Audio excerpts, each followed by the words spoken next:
Muy buenas tardes a todos los ingenieros y a todos los que nos siguen en nuestros medios sociales. Hoy día tenemos una actividad muy importante. Vamos a contar con la presentación de una exposición del señor José Ruiz Pardo, que es uno de los mayores referentes en neuromarketing en España. Se ha especializado en innovación, en comportamiento del consumidor e inteligencia artificial aplicados al marketing. También José Ruiz Pardo es fundador y CEO de Goli Neuromarketing, que es una empresa pionera en la investigación en neurociencias aplicadas al entorno empresarial.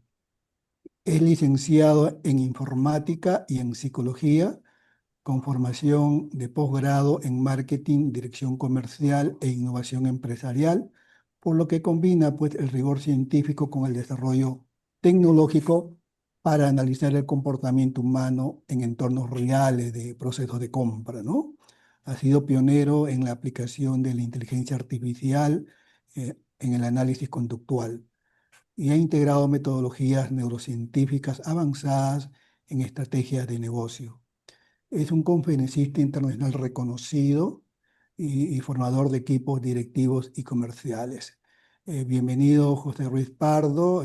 Te vamos a dejar acá a cargo de tu webinar Algoritmos en la Innovación, Sensores Biométricos, Data Analysis e Insight, ¿no? Entonces, la sala es todo tuya, José Ruiz Pardo. Sí, antes de mencionar que a todos nuestros seguidores no se olviden de seguirnos pues, y suscribirse a nuestros canales digitales, ¿no? Para que no se pierdan todas nuestras presentaciones. Adelante, José Ruiz. Pues muchísimas gracias por la presentación, Freddy. Muchísimas gracias, por supuesto, al Colegio de Ingenieros del Perú por la oportunidad de compartir un rato con vosotros, un rato esta tarde para vosotros, esta noche acá en España. Eh, Siéntanse libres, pues quien quiera en cualquier momento hacer cualquier pregunta o demás, aunque al final dejaremos un tiempo para preguntas, pero siéntanse libres de cualquier inquietud, cualquier cosa la comparta, la compartimos y la comentamos en cualquier momento. Bueno, les voy a contar un poco para contextualizar qué es lo que hacemos y así yo creo que viendo y describiendo qué es lo que hacemos, el tipo de herramientas que diseñamos y de trabajos que hacemos, se puede contextualizar bien la importancia que a día de hoy tienen no solo los algoritmos, sino también la sensórica para nosotros, para gente que nos dedicamos a medir y a predecir el comportamiento humano, porque esa es básicamente nuestra misión. Nosotros nos dedicamos a medir el comportamiento humano. Para medir el comportamiento humano, el órgano de nuestro cuerpo que rige pues el comportamiento en nuestro cerebro, y por eso ese prefijo neuro que tenemos delante de la disciplina de neuromarketing, y por eso desarrollamos herramientas que vienen del mundo neurocientífico o que provienen, no solo provienen, sino que las adaptamos para el tipo de trabajos que hacemos. Cuando medimos el comportamiento, tenemos una necesidad imperiosa, una necesidad importante, y es que contrariamente a lo que se piensa, lo que rige el comportamiento humano no es lo que pensamos, sino lo que sentimos. Es decir, las emociones son lo que dirige la conducta del ser humano. Y si lo pensamos un poco fríamente, tiene todo el sentido, ¿no? Nosotros de manera casi natural, compartimos tiempo con las personas con las que nos sentimos a gusto, tratamos de evitar a las personas con las que no nos sentimos a gusto, tratamos de hacer cosas que nos hacen sentir bien y nos cuesta más trabajo hacer cosas que nos hacen sentir regular o mal. Por lo tanto, tiene sentido intuitivamente, no solo porque la ciencia nos diga que es así, sino tiene sentido pensar que intuitivamente las emociones son parte importante de nuestro comportamiento, de nuestra conducta, como nosotros decimos. Claro, nos surge entonces un problema, y es que si nosotros queremos medir el comportamiento, para aplicarlo a diferentes ámbitos, que al final es lo que nosotros hacemos, esa necesidad pasa necesariamente, valga la redundancia, por medir emociones. El problema es cómo mides algo que se siente. ¿Cómo mides algo que aparentemente está dentro de cada una de las personas? Y encima, ¿cómo lo haces de manera, vamos a decir, masiva? Porque para hacer un trabajo, un estudio de mercado para una marca, no nos vale analizar el comportamiento con una persona, no nos vale analizar el comportamiento, lo que sienten dos personas o cinco. Necesitamos al menos una muestra representativa porque esas conclusiones después tenemos que llevárnoslas al mercado entero.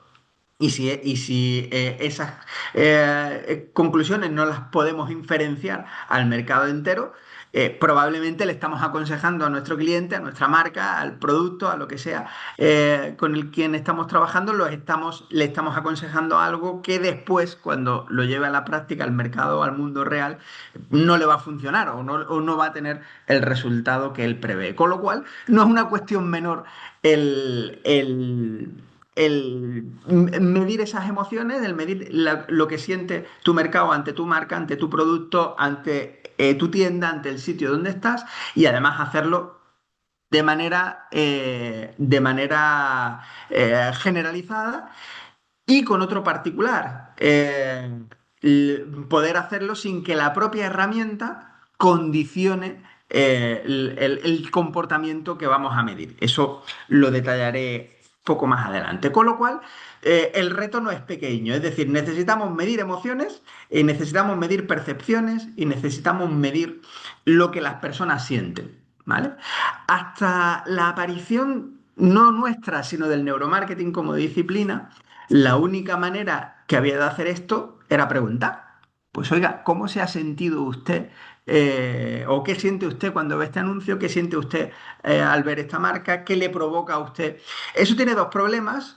Problema número uno, que no sabemos hablar de emociones, nos cuesta trabajo describir lo que sentimos. Y segundo problema, ¿cómo normalizamos eso? ¿Cómo creamos con eso una medida?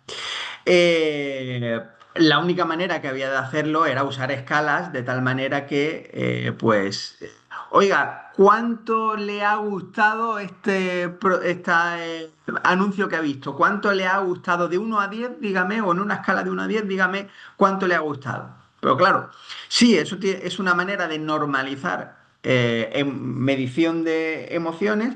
El problema es que imagínense que a mí me preguntan, yo digo un 7 y a cualquiera de ustedes le hacen la misma pregunta y dicen un 7. Vale, nosotros estadísticamente ese 7 lo vamos a tratar igual, pero ¿por qué es el mismo? Si yo estoy en España, ustedes están en Perú, lo que hacemos diariamente en nuestras vidas, en nuestra cultura, lo que hemos aprendido, el contexto en el que estamos, cualquiera de ustedes y yo, es completamente diferente. Sin embargo, ese 7 lo estamos tratando igual. Es decir, es un intento de normalizar, pero no es una herramienta que mide. Y ahí está la clave en herramientas que mide. Si yo quiero medir la longitud de algo, pues cojo una cinta métrica y si mido con una cinta métrica y digo que la mesa mide 2,05, 2 metros 5 centímetros, no hay ninguna duda.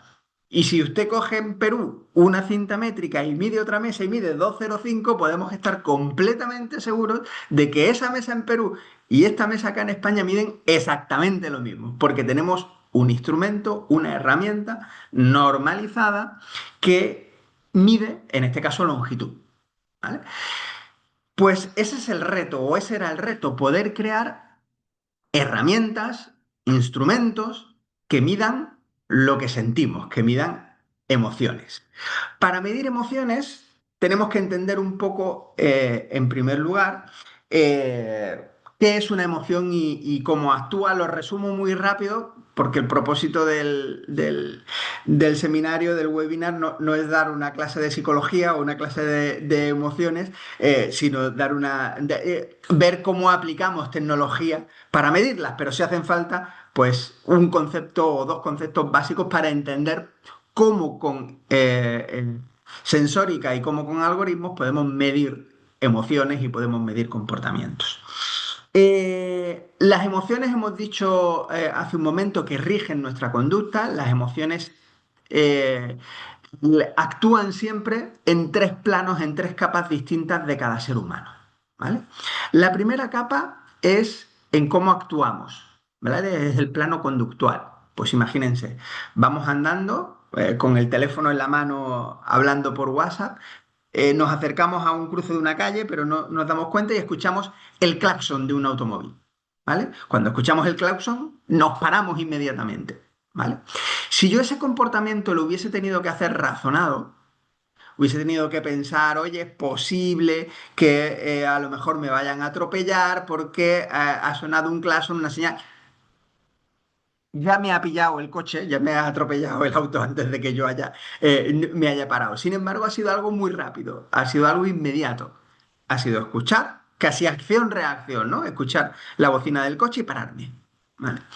Eh, este comportamiento, ese cambio en mi comportamiento, en mi conducta, no es un comportamiento razonado, es un comportamiento gracias a una emoción, en este caso una emoción que se llama miedo, que es una emoción básica, y que una de las consecuencias que tiene cuando esa emoción aparece y actúa es cambiar mi comportamiento.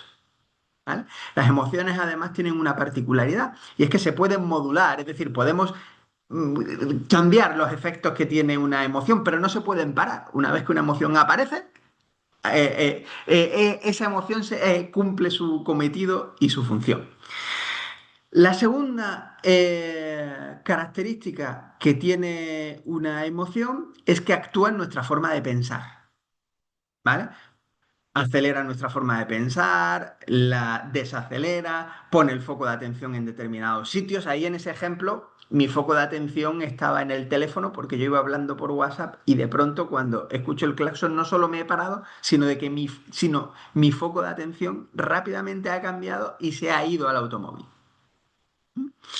Eh, Bien, pues incluso intuitivamente, si pensamos en algunas emociones, cuando nos sentimos contentos, solemos pensar más rápido y cuando estamos tristes solemos pensar más lento. Es porque la emoción alegría, una de las consecuencias que tiene en nuestra manera de pensar, es acelerar el pensamiento. Al acelerar el pensamiento también tenemos en cuenta menos cosas, todo no son ventajas. Y la emoción tristeza lo que hace, una de las consecuencias que tiene en cómo pensamos es pausar en el sentido de procesar las cosas de manera más pausada, más lenta. ¿Vale? Es decir, las emociones actúan en lo que hacemos, se denomina plano conductual, actúan en cómo pensamos, en nuestra manera de pensar, y se denomina plano cognitivo, y provocan también cambios en nuestro cuerpo. En ese ejemplo que he puesto antes de iba a cruzar, o sea, ha sonado la bocina de un coche y me he parado, nuestro ritmo cardíaco en ese momento que estamos parados, aunque estamos parados, es muy alto. ¿Vale? Es otra de las consecuencias de la emoción miedo en el ritmo cardíaco. Acelera el ritmo cardíaco. La tensión muscular también es alta. ¿Vale?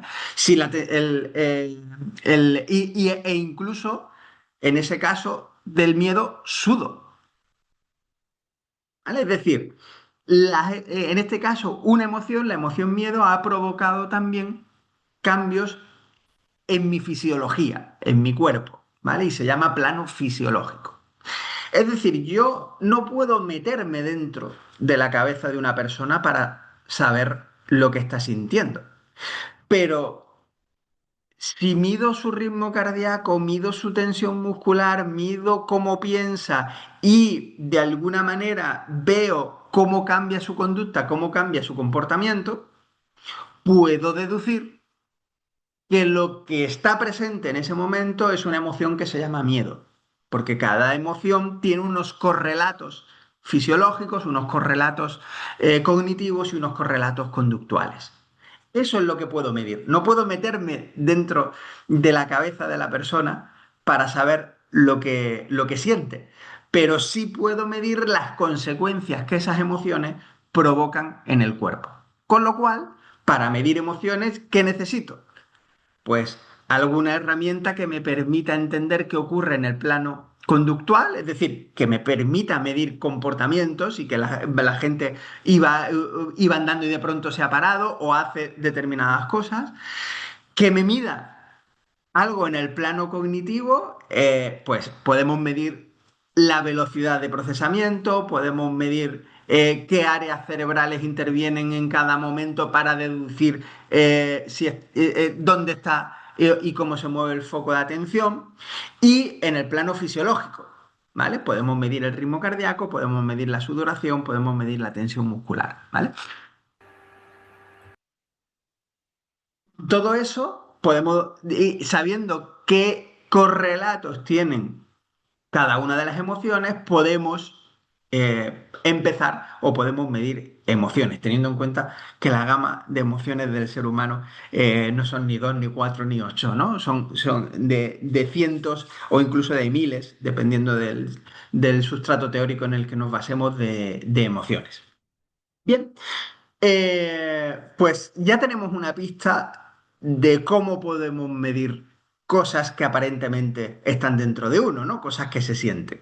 El problema viene en que para medir actividad cerebral, lo que tenemos, pues, o lo que teníamos, son herramientas de diagnóstico médico. ¿Vale? Herramientas donde tú tienes que meterte dentro del resonador o donde puedes ponerte un gorro, pero es un gorro con cables, incómodo de llevar, ¿vale? Con lo cual, bueno, yo puedo enseñarte ciertas cosas mientras tú estás conectado a esas herramientas y medir tu reacción, pero no puedo medir realmente cuál es el comportamiento. ¿Vale? Lo ideal es poder medir el comportamiento natural y espontáneo de personas en un centro comercial, en una tienda, en una ciudad, en un stand de una feria o en los sitios donde realmente se producen los procesos de venta, que es lo que nosotros analizamos, no una sala. ¿Vale? ¿Por qué? Pues porque primero, la herramienta no es cómoda y por tanto te va a incomodar esas mediciones que vamos a hacer. Y en segundo lugar, una de las características del ser humano, y es de la única especie que conocemos que tiene tan desarrollada esa característica, es la de poder adaptarse rápidamente a los contextos, ¿vale?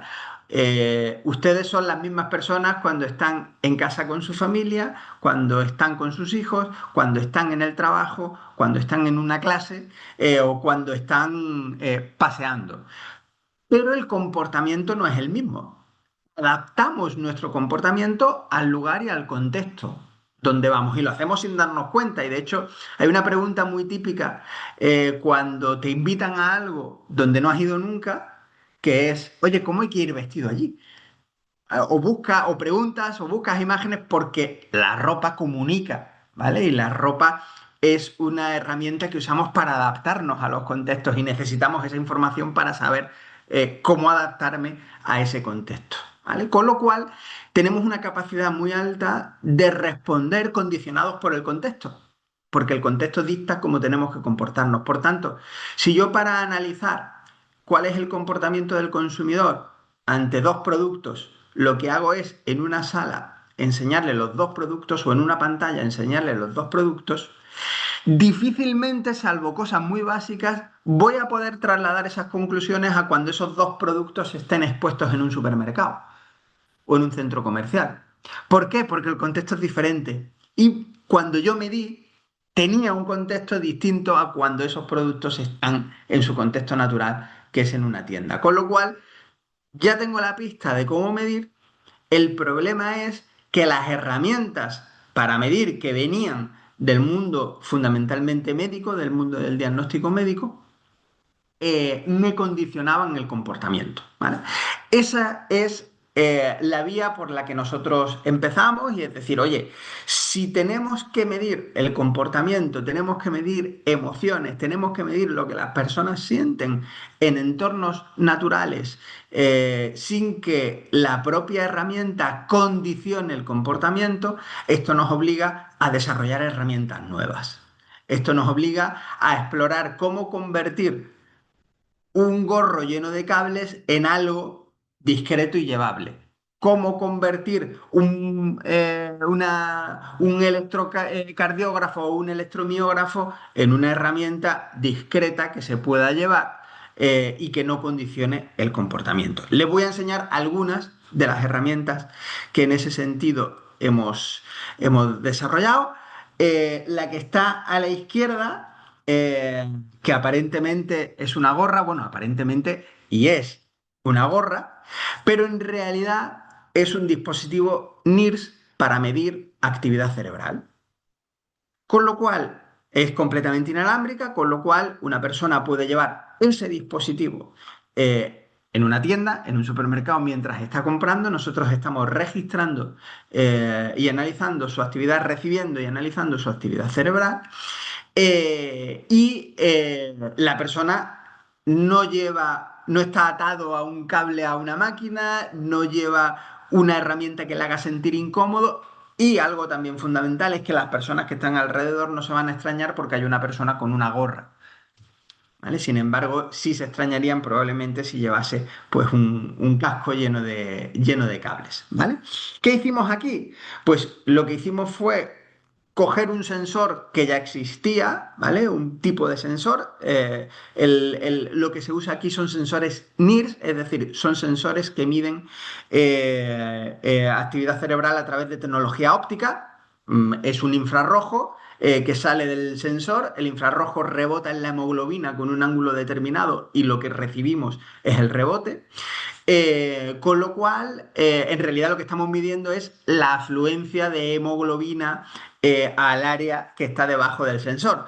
¿Qué ocurre? Que la hemoglobina es un componente de la sangre y cuando una célula necesita más aporte de energía porque tiene más actividad, inmediatamente lo que se produce es una mayor afluencia de sangre hacia esa célula. Quiere decir que si lo que estamos midiendo es un incremento de la hemoglobina que llega al grupo de neuronas que está debajo del sensor, es que ese grupo de neuronas está incrementando su actividad o decrementando. En realidad lo que medimos son incrementos y decrementos. Si de alguna manera sabemos lo que hace el área donde está esa neurona, ese grupo de neuronas, y cómo se está relacionando con otros grupos de neuronas que están midiendo, es decir, procesamos eso usando algoritmos, podemos entender cómo está afectando la emoción que esa persona está sintiendo a la actividad cerebral de esa persona y podemos empezar a deducir los correlatos asociados al plano cognitivo que os decía antes, ¿vale? Aquí en este caso lo que hicimos fue, bueno, tenemos un know-how bastante importante, no solo en algoritmia y en inteligencia artificial, sino también en sensórica, y lo que hicimos fue reducir hasta que nosotros hicimos este sensor, el sensor NIRS más pequeño del mercado, era un sensor circular con un radio de 1,5 cm. Nosotros lo redujimos a micras. ¿Vale? Lo que nosotros hicimos fue, pues, diseñar un sensor completamente diferente que usaba el mismo principio y el metodológico, pero lo redujimos a micras y lo integramos en hilos de fibra óptica y con esos hilos tejemos la gorra. ¿Vale? Con lo cual, si tú ves la gorra al revés, no ves una malla de sensores. La malla de sensores está embebida en la gorra, está en el tejido de la gorra en hilos de fibra óptica. De ese modo, no solo construimos una herramienta que es muy cómoda de llevar, sino que podemos decir, ponte esta gorra y después, cuando hayas terminado tu actividad, contarte qué es lo que hemos hecho para que nos des permiso para trabajar con esos datos. Es decir, que la propia herramienta no solo no condiciona el comportamiento, porque es cómoda de llevar, sino que además no condiciona el comportamiento porque podemos hacer con ella estudios de doble ciego, como solemos decir en el mundo de la investigación, es decir, en el que los sujetos no saben qué estamos haciendo ni qué estamos analizando. Lo saben después, para que nos den permiso para usar todas estas mediciones que hemos recogido. Con lo cual, podemos medir el comportamiento natural en un entorno natural. ¿Vale? No condicionamos con la propia medición el comportamiento. La herramienta que tenéis a la derecha en esa diapositiva son dos anillos, o sea, si os describo qué es la herramienta, pues son dos anillos aparentemente de silicona, en realidad son de caucho. Eh, esa herramienta tiene integrada sensores similares a los que os he comentado antes. Lo único que aquí lo que hacemos es, en lugar de medir afluencia de sangre al grupo de neuronas que hay debajo del sensor, lo que hacemos es medir cómo se mueven las células ápticas, las células que procesan, no que procesan, sino que recogen el tacto en la piel. ¿Vale? Las células que recogen la piel, hay varias células, varios tipos de células especializadas en el tacto, pero básicamente todas se deforman, ¿vale? Y alteran el líquido que tienen dentro y eso se traduce en impulsos eléctricos, que es o electroquímicos, que es la señal que viaja después por las terminaciones nerviosas hasta los centros de procesamiento del tacto. Vale, pues esa primera medición, esa primera alteración de esas células del tacto que después son traducidas en impulsos nerviosos es lo que miden esos anillos. De esa manera nos permiten medir texturas. ¿Vale? Porque con las texturas nos ocurre algo parecido a con las emociones. La gente, más allá de esto es más liso o es más rugoso, no sabe describir las texturas, pero para diseñar un packaging de un producto, la textura del producto es importante. Y entonces nosotros necesitamos medir cuál es tu reacción cuando tú tocas la textura del producto. Bien porque sea el packaging de un producto o bien porque el propio producto sea una textura. Imaginaros una mesa y pues estamos analizando para un fabricante diferentes tipos de materiales y cuál es la reacción que provoca ese material, la textura de ese material, independientemente al color, independientemente a la forma, la textura de ese material, en este caso el potencial consumidor. A veces las diferencias son mínimas, tan mínimas que si preguntamos no nos saben describir qué textura es una o qué textura es otra, pero sí podemos medirlas a través de este dispositivo, ¿vale? Con lo cual, no solo, y por eso lo he puesto en segundo lugar, no solo la integración de la sensórica y la algoritmia nos permite medir emociones, sino también nos permite medir texturas y nos permiten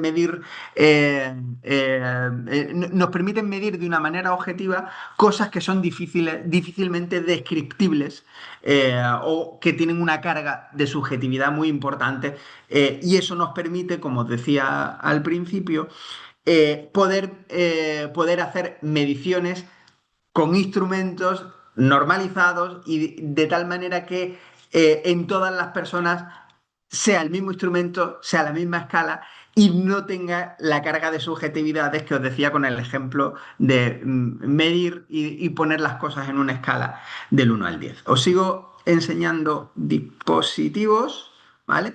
Lo que tenéis a la izquierda es una herramienta que lo que mide es un dispositivo, perdón, que lo que mide es la resistencia galvánica de la piel. En el ejemplo que os he puesto antes del miedo, os decía que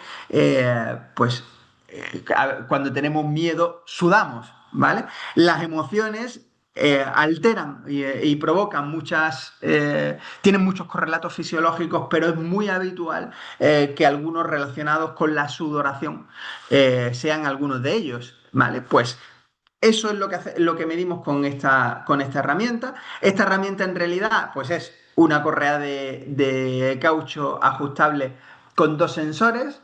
Bueno, en realidad no son dos sensores, tiene más, pero porque los usamos como herramienta de control, ¿vale? Para asegurarnos de que la medición que estamos haciendo no está, no está contaminada por otro tipo de acontecimientos. Pero el principio básicamente es ese, dos sensores, un sensor lanza un pequeño impulso eléctrico y el otro lo recibe y calcula el tiempo que tarda en llegar, ¿vale? De un extremo al otro, o sea, de un sensor al otro. ¿Por qué el tiempo que tarda en llegar? Porque nuestro sudor es salino, ¿vale? La sal mejora la conductividad, por tanto, el impulso viaja más rápido cuando hay sudor que cuando no lo hay. ¿Vale? Y mucho más rápido cuando la sudoración es mayor. Esta herramienta nos permite medir todos esos correlatos fisiológicos de las emociones que influyen sobre la sudoración de las personas. ¿Vale? El resultado que nos suele dar, solemos decir que se mide, está relacionado con la activación emocional, es decir, con la intensidad con la que se miden las emociones, pero en realidad lo que estamos midiendo es ese correlato fisiológico. No todas las emociones alteran la sudoración, pero aquellas que lo alteran lo podemos medir con esta herramienta. La que tenéis a la derecha, pues es una herramienta que tiene integrado un sensor para medir el ritmo cardíaco, un poco más preciso que, que los que llevan los smartwatch, ¿vale? Aquí lo que hacemos es coger un reloj normal y corriente e integrarle debajo la sensórica. Como el reloj es simplemente un reloj muy planito, muy pequeño, tenemos todo el espacio del smartwatch para integrar la sensórica que nos permite medir el ritmo cardíaco y eso nos permite usar unos sensores más precisos que las propias de los smartwatch. Tengo una pregunta, ¿vale? Si veis que hacéis alguna pregunta por escrito y no os respondo, por favor, decidlo de voz, porque no me salta el aviso, como estoy compartiendo pantalla, no me salta el aviso de Zoom de que hay una pregunta. Me dicen, entiendo que se refiere a la primera de las herramientas que hemos visto, a la gorra. En el caso de neuropatías, ¿cómo esta tecnología puede aplicarse en el estudio de estas enfermedades? Vale. A día de hoy todavía no hemos usado estas herramientas. Estas herramientas son nuestras, son diseños nuestros. No lo hemos usado en el ámbito clínico, ¿vale? Si tenemos algún proyecto para empezar a hacerlo lo antes posible, pero hasta el día de hoy, salvo algún proyecto muy puntual, algún proyectito muy puntual y muy pequeño de investigación, no lo hemos usado en el ámbito clínico, ¿vale? Sí que nos gustaría hacerlo, es decir, nosotros hemos recogido principios de funcionamiento del mundo de las neurociencias y la hemos adaptado a nuestro entorno, pero estamos seguros de que al revés también podemos aportar en el ámbito clínico, es decir, podemos coger estas herramientas y dar y aportar cosas en el ámbito clínico. Y un ejemplo muy claro es ayudar no solo al diagnóstico, sino al tratamiento de enfermedades en las que sería útil medir la actividad cerebral en contextos naturales. ¿Vale? Pues os pongo un ejemplo. Cuando alguien con esquizofrenia llega a la consulta al equipo clínico, ya sea un neurólogo, un psicólogo o un psiquiatra, probablemente ya no lo haga cuando ha tenido el brote, ¿vale? El brote lo ha tenido pues horas antes, días antes o incluso semanas antes. Pero usando esta herramienta podríamos medir. Obviamente si la lleva la persona durante mucho tiempo. Podríamos medir cosas mientras está teniendo ese brote en un contexto natural y nos ayudaría a aprender más sobre la patología de esa persona concreta. ¿vale? Esa es una de nuestras líneas en las que nos gustaría profundizar y ahondar, pero a día de hoy no lo hemos hecho, ¿vale? Nuestro entorno natural es pues, el mundo del marketing. Hemos desarrollado estas herramientas para eso. Tenemos varias líneas de trabajo y varias líneas de negocio en ese sentido, pero no hemos todavía hecho la aplicación en el ámbito clínico, aunque sí, como os he dicho, es una de las cosas que nos gustaría hacer más pronto que tarde. No depende únicamente de nosotros, pero nos gustaría hacerla más pronto que tarde. Continúo, ¿vale? El reloj, como os decía, lo que hace es aportar herramientas que vienen del mundo, perdón, lo que hace es medir el ritmo cardíaco y por tanto los correlatos fisiológicos relacionados con el ritmo cardíaco de muchas emociones. Y vamos, si me deja pasar de diapositiva, con la siguiente herramienta. La que tenéis a la izquierda, la herramienta es el circulito que veis, el parche que veis, que se parece a un apósito, a una tirita, como las que nos ponemos cuando nos cortamos o nos hacemos una pequeña herida. De hecho, lo que es el apósito en sí, quien nos lo fabrica es un fabricante de apósitos, el sensor que va dentro obviamente no, pero el apósito sí.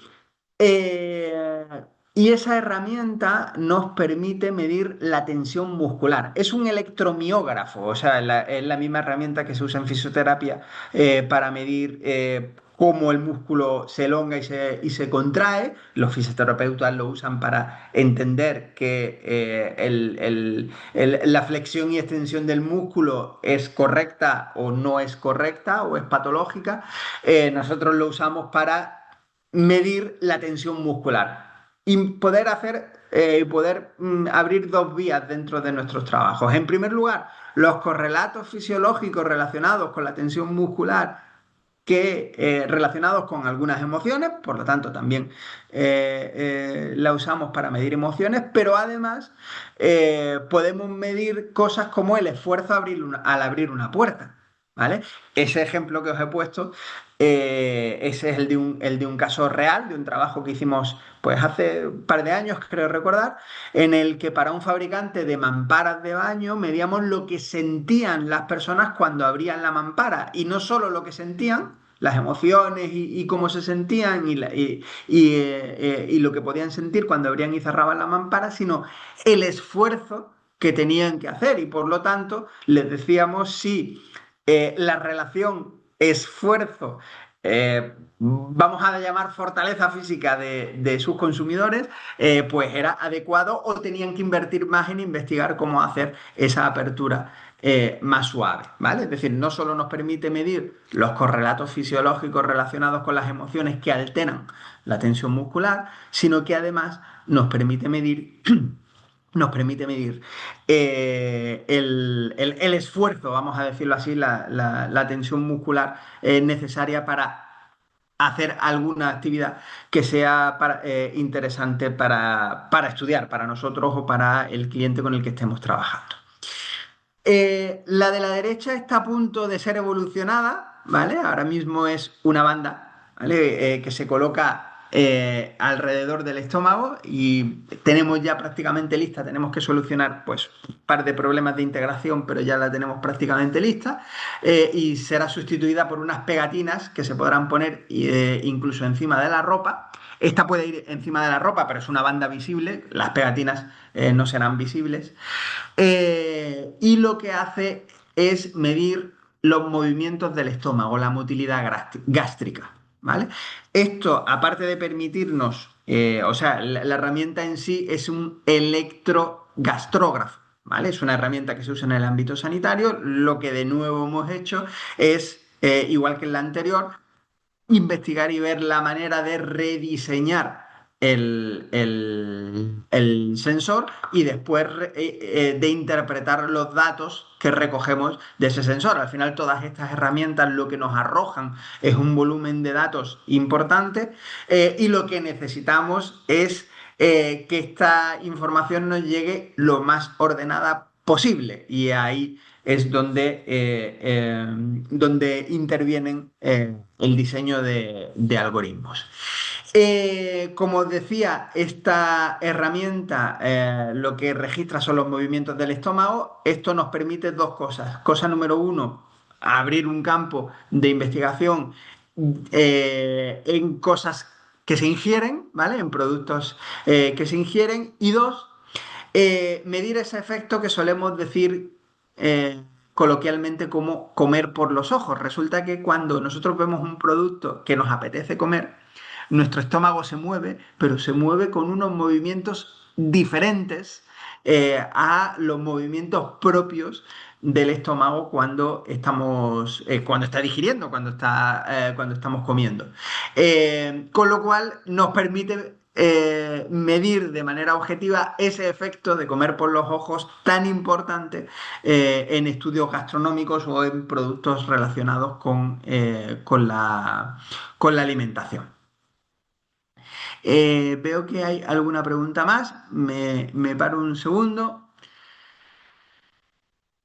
Eh, Claro, me dice, bueno, no pone el nombre, dice en entornos un poco más formales, donde se lleva traje y corbata, la gorra no aplicaría, o sea, no queda bien. ¿Qué podríamos usar? A día de hoy solo tenemos las gorras, ¿vale? Con lo cual habría que pensar una excusa para introducirlas en ese contexto. Estamos desarrollando otro tipo o sea, es los mismos sensores, la misma arquitectura, el mismo dispositivo, pero integrándolo en otro tipo de prenda. Que no sea una gorra, es decir, en lugar de tejer una gorra, estamos diseñando patrones de otro tipo de sombreros o de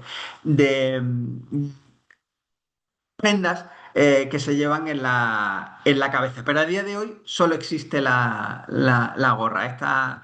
Esa segunda opción no está desarrollada todavía, ¿vale? La gorra sí, y de hecho esta es la quinta evolución de la gorra. La primera empezó con 128 sensores y esta tiene 2048. Continúo, ¿vale? Todas estas herramientas que os he enseñado lo que nos permiten es medir cambios en la fisiología o cambios en el plano cognitivo, pero ninguno mide nada en el plano conductual, ¿vale? No mide más allá, podemos medir si los movimientos de tus músculos nos llevan a deducir que estás andando, pero en realidad no medimos con ninguna de las herramientas anteriores que estás andando, ¿vale? Entonces, para poder contextualizar y poder tener mediciones en un entorno mucho más importante, lo que hicimos fue desarrollar un motor de inteligencia artificial especializado en el análisis del comportamiento humano, que usa dos tipos de inteligencia artificial. No es inteligencia artificial generativa, o sea, no es ChatGPT o no es Gemini, ni Copilot, ni ninguna de estas herramientas. Dentro de la inteligencia artificial existen muchos tipos de inteligencia artificial. Concretamente usamos dos tipos de inteligencia artificial. Uno es la visión artificial y otro es la inteligencia artificial cognitiva. Eh, ¿Qué hacemos básicamente con esto? Lo que hacemos es convertir imágenes que provienen de cámaras, del flujo de cámaras, perdón, del flujo de imágenes de las cámaras, en datos completamente anónimos. ¿Vale? Es decir, no trabajamos con la imagen, no guardamos las imágenes, no tenemos las imágenes, lo que tenemos es un montón de texto, un montón de números, un montón de caracteres alfanuméricos que nos dan información de cómo es el comportamiento de las personas. Yo pongo siempre un ejemplo y es, oiga, imagínense que este webinar pues no se está grabando, ni se puede grabar, ni existe la posibilidad técnica de grabarlo. Entonces, la única manera que cualquiera de los que estéis aquí tiene de contar esto a los demás es tomar notas. Cuanto más preciso seas tomando notas, mejor podrás contar lo que ha pasado en este webinar a personas que ni siquiera han estado aquí. ¿Mm? Pues exactamente eso es lo que hace esta herramienta, pero en lugar de en un webinar, en un espacio abierto. Un espacio abierto puede ser una tienda, un centro comercial o una ciudad. ¿Vale? Lo que hace es convertir ese flujo de imágenes a tiempo real en datos, con lo cual las imágenes se pierden y tú tienes los datos, y tienes diferentes familias de algoritmos especializadas en entender diferentes aspectos del comportamiento. ¿Qué familias son? Bueno, pues la primera familia de algoritmos lo que hace es contar a las personas, ¿vale? Para entender cuántas personas han pasado por ese sitio. Eh, usamos herramientas, perdón, usamos inteligencia artificial, y eso nos permite que los algoritmos puedan aprender sobre sí mismos. En el conteo empezamos con un error de aproximadamente un 5% y ahora tenemos un error del 0,01% incluso en entornos multitudinarios, ¿vale? En una manifestación en una ciudad. Contamos a la gente, la clasificamos por sexo y por edad, ahí tenemos un margen mayor, un margen de en torno a un 10%, de tal manera que, bueno, si la plataforma nos arroja el dato de que una persona tiene una edad de 34 años, posiblemente no sean 34, pero en el intervalo 30-40, que es como trabajamos en el mundo del marketing, en intervalos de edad, nos lo sitúa perfectamente. ¿Vale? La siguiente familia es cómo se mueve, de algoritmos es cómo se mueven en ese espacio, ¿vale? A qué velocidad se mueven, cómo lo hacen, cómo se paran, la distancia que hay entre ellos, es decir, entender cuántos son, quiénes son, no en el sentido de nombre y apellido, sino de clasificarlos por sexo y por edad, y cómo se mueven en ese espacio. La siguiente familia de algoritmos nos permite detectar en la superficie que tenemos monitorizada dónde miran todas y cada una de las personas. Algo que en el mundo en el que nosotros estamos, en el mundo del neuromarketing, denominamos eye tracking, seguimiento de la mirada. ¿Vale? Además, el seguimiento de la mirada, pues al principio teníamos un error máximo de varios centímetros. A día de hoy tenemos un error máximo de menos de 1 milímetro. Damos pues a cualquier marca que está en una tienda, en un supermercado, con las cámaras a 10 metros de altura, y podemos usar las cámaras nuestras específicamente diseñadas para esto, o podemos conectarnos a cualquier instalación de cámaras, siempre que sean cámaras IP y de alta resolución. Y eso nos permite, pues con las cámaras a gran distancia, dar a la marca para la que estamos trabajando el traqueo de cómo lee la etiqueta las personas que pasan por esa superficie. La siguiente familia es los algoritmos especializados en la detección de emociones. Hemos dicho que las emociones actuaban en 3 planos, en el cognitivo y en el fisiológico, y para eso son todas las herramientas anteriores, pero también en el conductual, en qué haces y cómo te comportas. ¿Vale? El pararte inmediatamente del efecto del miedo que os decía al principio del webinar. Con esta herramienta sí podemos medir el correlato de las emociones en ese plano, en el plano conductual. ¿Vale? Y la siguiente familia de algoritmos es cómo se comportan, qué hacen, qué están haciendo, de tal manera que el lugar de hacer, como se hacía al principio, un trabajo con una pequeña muestra, y con esa pequeña muestra tratar de inferir cómo se comporta el mercado completo, lo que hacemos es analizar con esta herramienta el máximo posible del mercado. Imaginaos, analizamos, o sea, monitorizamos para X marcas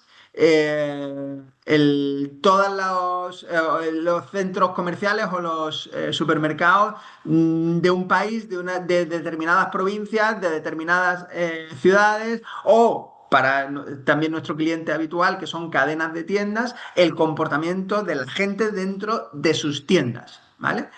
Con eso, además de entender el comportamiento, le ayudamos pues a mejorar procesos, porque podemos medir las colas y las emociones de las personas cuando están en cola, y podemos medir cuál es el tiempo óptimo de cola, ¿vale? Para ayudarles a equilibrar la dotación de recursos y de personal con el tiempo máximo que la gente está dispuesta a esperar en la cola, pero de verdad, medida de verdad en los entornos reales y específicamente para esos contextos, para esas tiendas concretamente, y no estudios hechos en general, sino particularmente para ti. Y podemos con eso analizar el comportamiento de todas las personas que entran en esa tienda, en esa red de tiendas, en esa cadena de tiendas. Y después con el resto de herramientas diseñamos estudios más específicos que nos permiten entender ya cosas más concretas. De tal manera que no hacemos un estudio con muy pocas personas y tratamos de inferir al resto del mercado. Hacemos estudios con muestras muy grandes con esta herramienta. De hecho, algunos de nuestros clientes no son marcas, son ciudades, ¿vale? De la ciudad en la que yo soy, la ciudad en la que vivimos y donde está la sede de nuestra empresa, que es Málaga, en el sur de España. Es una de las ciudades clientes nuestros. ¿Qué hacemos? Medir cómo usa el turista el centro de la ciudad y medir cómo usamos los ciudadanos de Málaga, los malagueños, el centro de la ciudad, y les ayudamos a que colisione los flujos turísticos con los flujos de la ciudad lo menos posible. Hay épocas en las que es complicado, pero en el resto del año sí. Ahora viene una fase del proyecto en la que precisamente lo que vamos es intentar en determinados momentos tener la capacidad de desplazar los flujos turísticos de un modo natural hacia otras zonas más próximas para que colisione en la vida de la ciudad lo menos posible y ayudar a la sostenibilidad turística en el sentido de ayudar a la convivencia del turismo, sobre todo en ciudades donde el turismo es importante, como es esta, como es Málaga, y la propia vida que tiene la ciudad. ¿Mm? En definitiva, lo que hacemos es aplicar todas estas herramientas y toda esta tecnología a cualquier sitio donde entender el comportamiento te permita mejorar. Empezamos exclusivamente trabajando para marcas, ¿vale? Y en entornos de compra, marcas, tiendas, cadenas de tiendas, centros comerciales. Continuamos por stands de ferias de muestras, que es un contexto muy parecido, aunque el propósito no es vender directamente, sino mostrar cosas. Y después empezamos a abrir líneas pues, donde creemos que analizar el comportamiento puede aportar. Pues hemos hecho trabajos, como decía, hacemos trabajos de manera constante y de manera permanente en muchas ciudades, en nuestra línea de Smart Cities. Hacemos trabajos, hemos hecho trabajos de investigación en el sector educativo, donde hemos analizado pues, usando estas herramientas a lo largo de un curso completo, diferentes metodologías, mismo contenido, pero en aulas distintas, usándose diferentes metodologías para ayudar a entender cuál es la mejor metodología para impartir determinadas materias, especialmente por nuestra afinidad materias tecnológicas, pero porque es nuestro sector y nuestro mundo, lo cual no quiere decir que no se podría o se puede aplicar en cualquier otro. Cualquier contexto en la que medir el comportamiento o medir las emociones de una manera objetiva y sin Hola, influir en el comportamiento puede aportar alguna ventaja, algún plus. Y sí, creo que hay alguien que tiene una pregunta. ¿Sí? No sé si ha sido sin querer. ¿Vale? De todas maneras, estaba ya hola, en ¿me el... escuchas? Hola, hola, Bueno, hola. de todas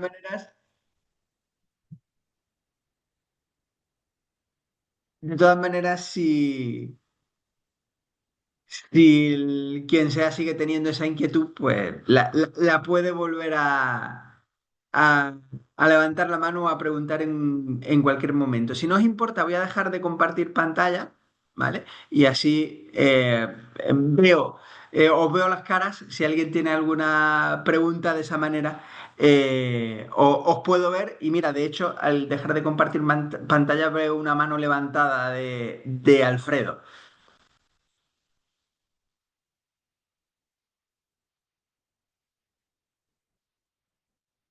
Y Alfredo, ¿quieres preguntar algo?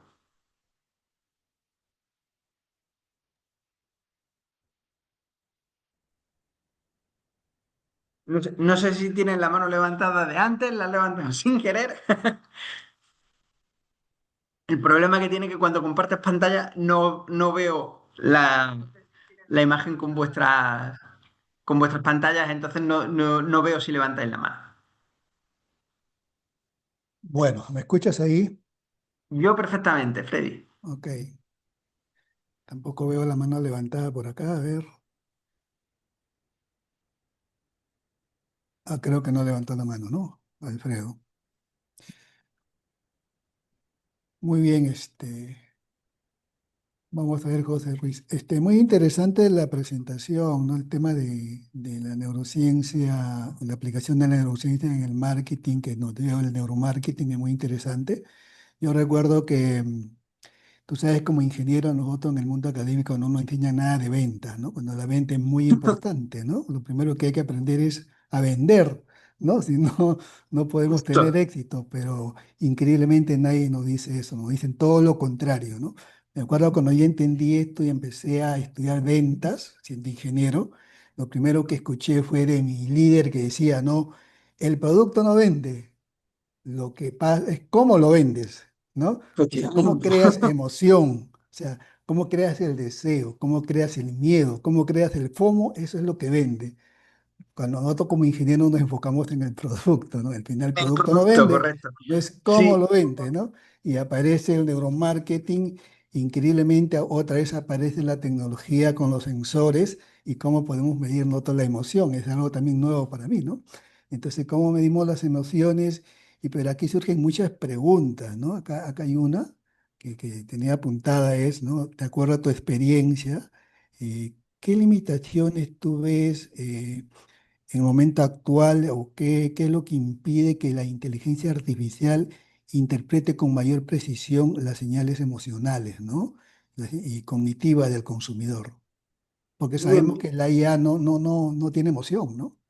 sí, a día de hoy cuesta, a ver, la, la emoción, para medir emociones hay que tener en cuenta la actuación de esa emoción en los tres planos que os he contado, ¿vale? Cuanto menos información tengo de cada plano o incluso totalmente de alguno de ellos, más impreciso soy. ¿Vale? Es decir, la manera de ser más preciso es medir en los tres planos y cuantos más parámetros tengas en los tres planos, mejor. Nuestra relación normal con la inteligencia artificial a día de hoy eh, lo que hace precisamente es sesgar planos. Lo único que tenemos, el 90% o más del 90% de nuestra relación con una inteligencia artificial suele ser texto. ¿Vale? Ya. Además, en el texto, sobre todo en algunos lenguajes, y el nuestro es uno de ellos, en el texto se hace aún más, en el lenguaje escrito se hace aún más difícil de interpretar determinadas emociones porque usamos ironía, porque usamos giros, usamos recursos lingüísticos que no usamos en otro lenguaje y si usamos. En otras formas del lenguaje y si usamos en el lenguaje escrito. Eso lo complica aún más. Es decir, por un lado tenemos falta de información porque hemos sesgado prácticamente todos los planos y estamos usando una pequeña muestra que es el escrito, y por otro lado que determinados idiomas, y el nuestro es especialmente rico, lo que lo hace muy rico para nosotros lo hace muy complicado para un entrenamiento de una inteligencia artificial.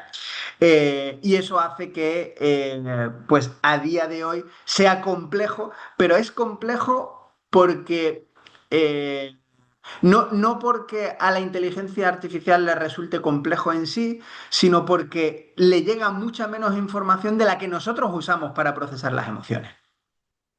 Ya, sí, bastante complejo, ¿no? Muy Eso bien, es, ¿vale? acá hay otra pregunta de Brian Ricardo que dice, Sí. en su experiencia, ¿cree que la cantidad de sensores aumentará o se mantendrán? Y de ser el caso, ¿existe alguna mejora con respecto de la alimentación de estos? Vale.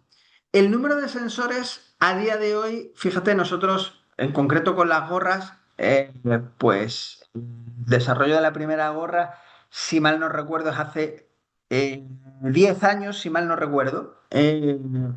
No, perdón, 13 años. El desarrollo de la primera gorra con 128 sensores y la de 2048 sensores tienen pues 3 4 años. En concreto, ahí nosotros hemos dejado de integrar más sensores porque con 2048 ya tenemos una resolución mm, bastante, quizá incluso algo superior de la que realmente necesitamos, ¿vale? Con lo cual no necesitamos más sensórica.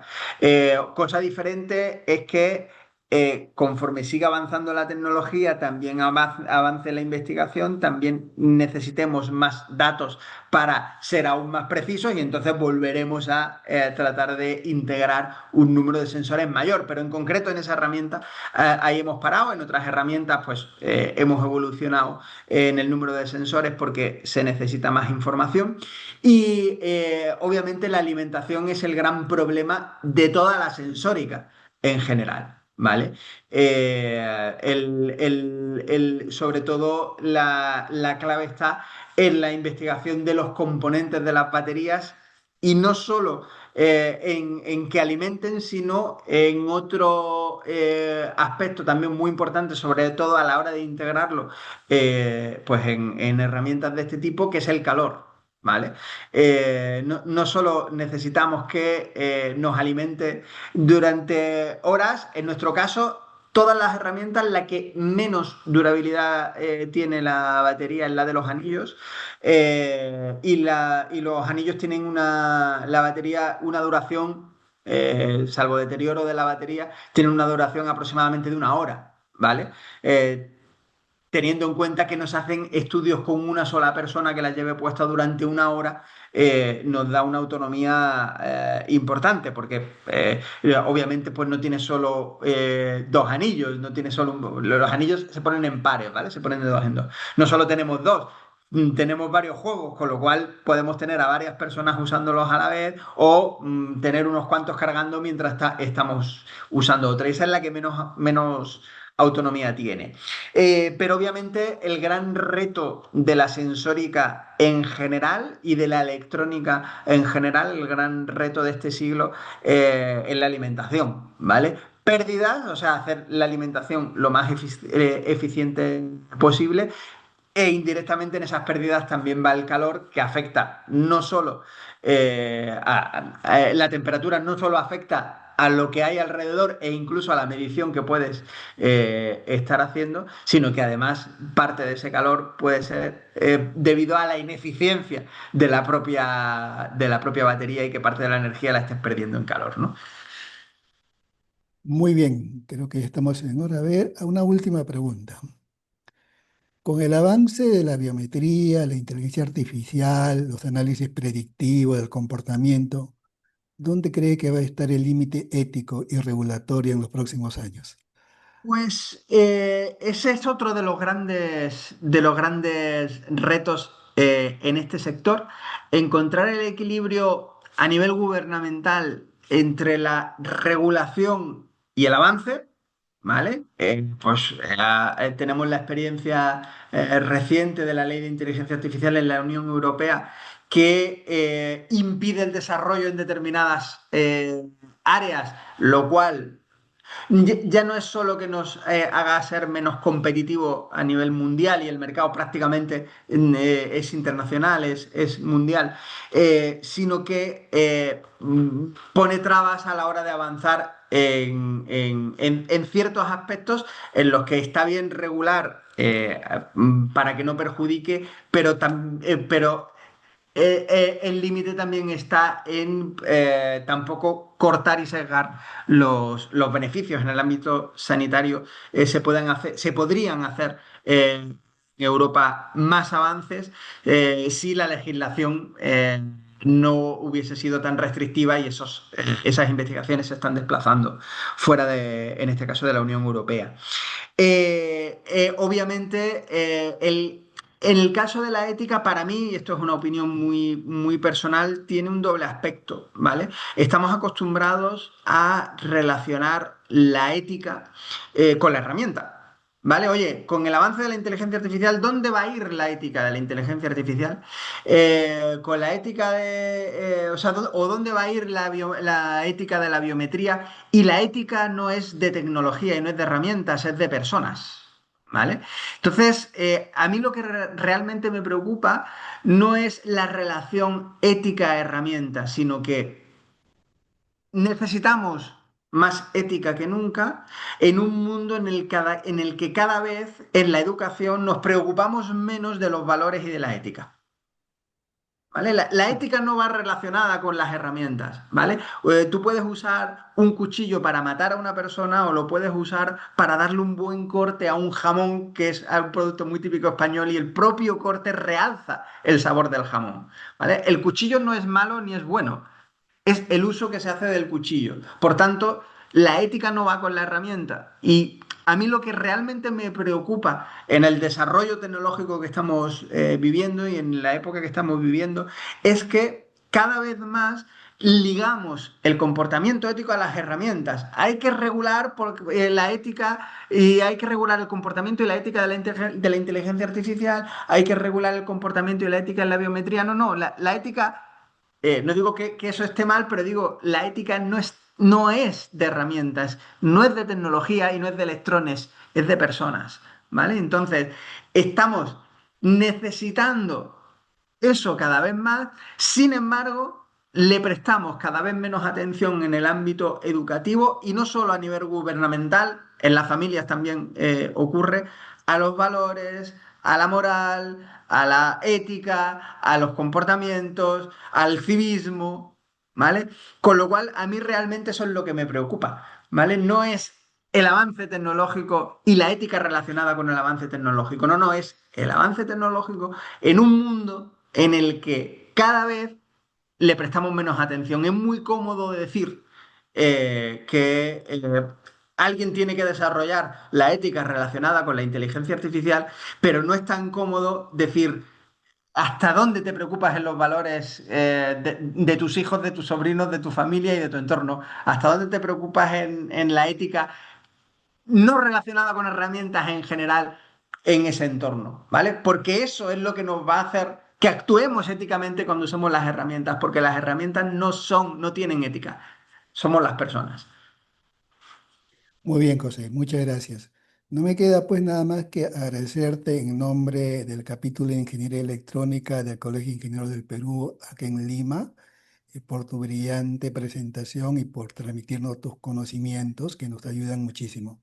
Te vamos a dejar pues unos minutos para que des tu mensaje final y nos digas pues dónde podemos encontrarte, cómo podemos comunicarnos contigo, ¿no? Muy bien, bueno, pues para mí ha sido un placer compartir este rato con nosotros. A mí de las cosas que más me gustan de todo lo que hago es contar lo que hacemos, así que esta oportunidad que me habéis brindado, pues es una oportunidad en realidad para disfrutar y para divertirme, así que estoy muy, muy agradecido. En todas las redes sociales mis perfiles son mi nombre completo todo junto, José Ruiz Pardo, con lo cual me podéis encontrar en redes, pues en Instagram, en LinkedIn, en casi todas las redes mi nombre de usuario es ese. También tengo una web con mi nombre, os podéis dirigir ahí y el formulario de contacto de esa web lo recibo directamente yo. Con lo cual, ahí podéis contactar conmigo o en los perfiles de mi empresa, el que dirijo y fundé, que es Goli Neuromarketing. Muy bien, José. Felicitaciones. Bueno, a todos los ingenieros que nos siguen y amigos que nos siguen en las redes sociales, su agradecimiento por haber estado presente en este webinar y también a los que nos van a ver en diferido, ¿no? Y no se olviden de suscribirte y seguirte en nuestros canales. Gracias a todos. Nos vemos la próxima semana.